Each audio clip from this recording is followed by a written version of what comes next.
आंखों में आंसू आ जाते हैं, क्योंकि विदाई की घड़ी बड़ा ही कठिन होती है। और एक व्यक्ति ऐसा रोता है, कौन? उसका भाई।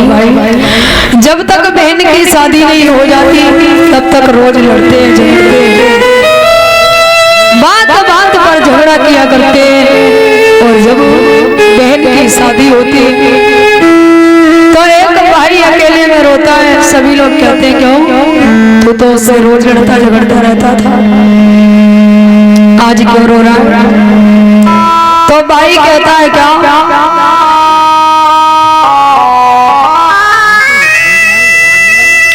हम जिससे रोज लड़ाई किया करते थे, आज उसका विवाह हो रहा है। जब वो विदाई हो जाएगी उसकी, तो हम किससे लड़ा करेंगे? और देखिए, बेटों से बेटियां कई गुना बेहतर होती है। बेटे से लड़ाई हो जाए, कभी कहना है गिलास पानी दे दो, कभी नहीं देगा। और बेटी को चाहे मार लो, कुछ भी कर लो, और जब भी बोलोगे तो हंस के ही बोलेगी। बेटी का हृदय बड़ा ही नरम होता है। पिता कहीं से आ रहा थका आता है, रात्रि का समय हो तो कोई भी गेट खोले या ना खोले, बेटी को जब पिता आवाज लगाता है तो तुरंत खोल देती है। बेटा और बेटी में बहुत अंतर होता है, एक लड़की होना आसान नहीं होता। क्यों? हमारे समाज में लड़कियों के लिए न जाने कैसी सोच रखते हैं। ध्यान रखो, लड़की कभी भी लड़के से कम नहीं होती है। इधर आगे बढ़ करके कंस के गले में बाहर डाल लेती है देवकी और रोने लगी। जो रोने लगी, कंस कहने लगा, मेरी बहन, यदि संसार की ये रीत नहीं होती तो मैं तुझे कभी भी अपने आप से अलग नहीं करता।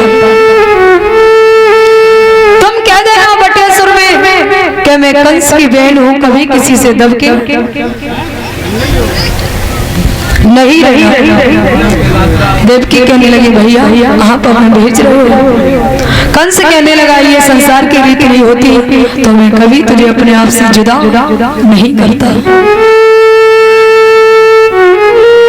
देवकी रोने लगी, कंस भी बुरी तरीके से बिलक बिलक करके रोने लगा। कंस भले ही पापी अत्याचारी था, लेकिन अपनी बहन देवकी को बड़ा ही प्रेम किया करता था, क्योंकि दो लोगों को कंस बहुत प्रेम करता था, एक बाबा नारद और एक अपनी बहन देवकी। बोला, एक कंस बहन